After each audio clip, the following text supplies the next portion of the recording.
part 2 of my Cabaret review. I just wanted to basically be able to do that. I'm going to be a little bit more buttoned up since part 1 got all long and now I'm having to do part 2. If you want to know more about seating, especially for the table seating, or if you want to know what I thought about Eddie Redmayne's original performance about a year ago, you should watch part 1. But here is part 2. Let's talk about Orville first. I actually liked his performance a lot. I thought it's interesting because he's a gay man, and so the assumption would be that he would lean into a more flamboyant or effeminate kind of MC, and I thought it was quite the opposite. He played him as definitely a bit unhinged and weird and scary, but he had a very domineering, masculine, dangerous vibe about him, which playing the MC that way is not original to Orville. I've actually seen a couple of renditions where the MC was more dangerous.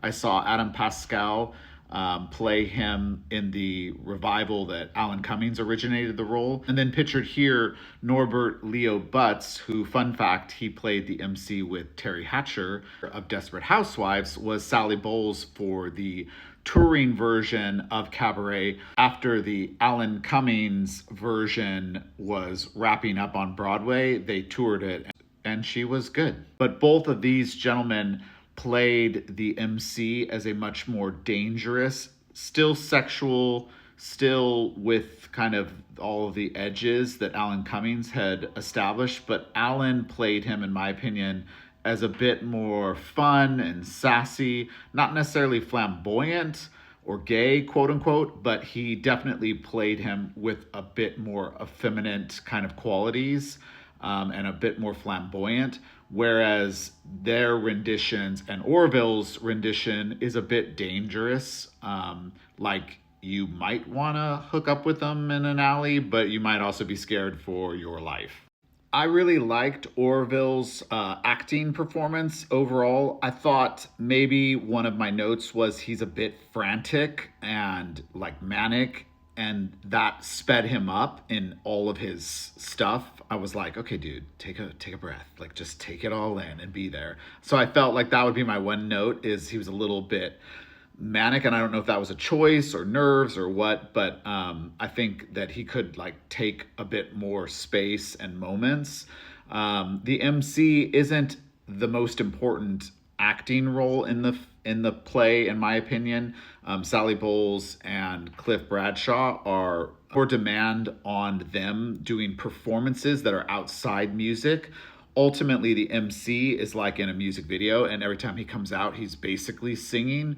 This production did bring him in a bit more. For one of Sally's performances, he's kind of sitting off the stage, and he was right in front of us, so I was watching him kind of react to her, and he was, in the moment and giving performance. So I did like his acting a lot. And I thought his singing was great too. There were a little bit of caveats to that. And this isn't really Orville's fault. This is the direction. But Tomorrow Belongs to Me is now sung in this rendition by the MC. It historically is not. It's in the movie, it's like a teenage Nazi boy. And in the Alan Cummings version, as an example, he came on stage with a record player and put the needle on, and the song plays till he closes the record player and says the last line, me. So it's been more about young tenor teenage boys singing it. But in this rendition, and I think this is because Eddie has the vocal range, who originated this role, he sings it.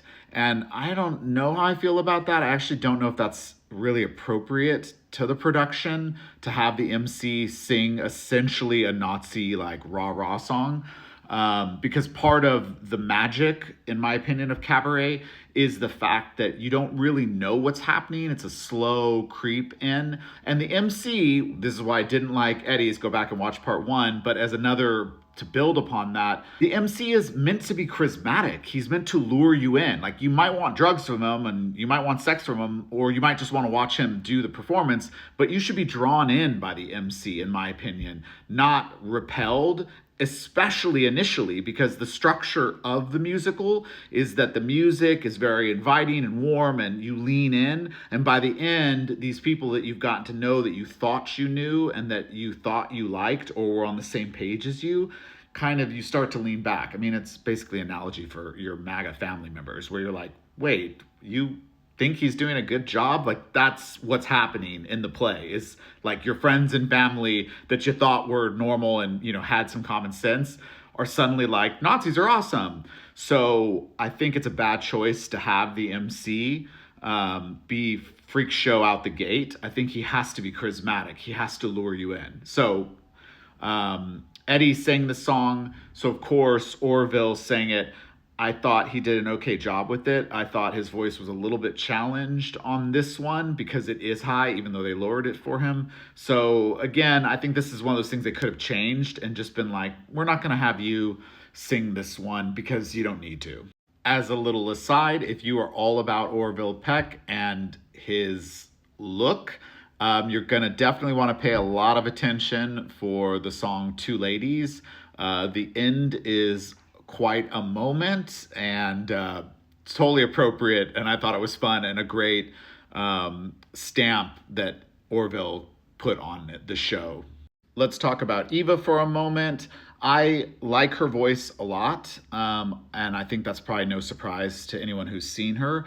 I was not as blown away by her performance, and I know that's going to not be what a lot of people feel, but I think her age is a bit of a problem. Sally Bowles is a very worldly, experienced woman who's been around, and she may be younger, but she's been around and she knows, and she's not the Liza Minnelli version, I think, that everyone knows from the source material. She's a whore. She's somebody who's been around the block and really uses people. And I thought that Eva was a little too Disney Channel for me. I also thought, and this is a note I would give to her and to some of the other cast, when you're not singing or talking, you should still be definitely connected. And I felt like there were times where it just kind of went blank, and I didn't feel like she was in the moment where the other characters are singing or doing stuff. So loved her voice. I thought her performance was acceptable for Sally Bowles, but maybe it's a casting issue ultimately, that they cast for the voice and maybe for the name, but not so much for the acting and the performance and the character. The thing I probably liked the least about this production was the end of the show, which this photo is not from. This is from the money sequence with Orville. But I am a big believer that the end of Cabaret is really its power and magic. As just two examples, the original production lowered a mirror at the very end so the audience saw themselves, and in the Alan Cumming version, he strips off the leather coat that he's been wearing for most of the show to reveal that he's in a concentration camp outfit with a pink triangle and a Star of David on it, and it's creepy and freaky and crazy, and it's very intense. This version, they get on the stage in muted colors and plain clothes, and it's kind of like an assembly line. They've all just melded, I think is the message. They've all just kind of become part of the collective. I think there's more opportunity for a more dramatic end. So I wasn't crazy about this rendition, and this is the same as it was for the Eddie version. I would wrap it up by saying I highly recommend this show. I think that Orville is out of this world. I love that a gay man is playing the MC, an openly gay man is playing the MC, and that his performance is domineering and dangerous and masculine and a bit unhinged. And I think that's totally appropriate for the MC. I thought he did a great job with the choreography, overall with the music, and overall with the acting.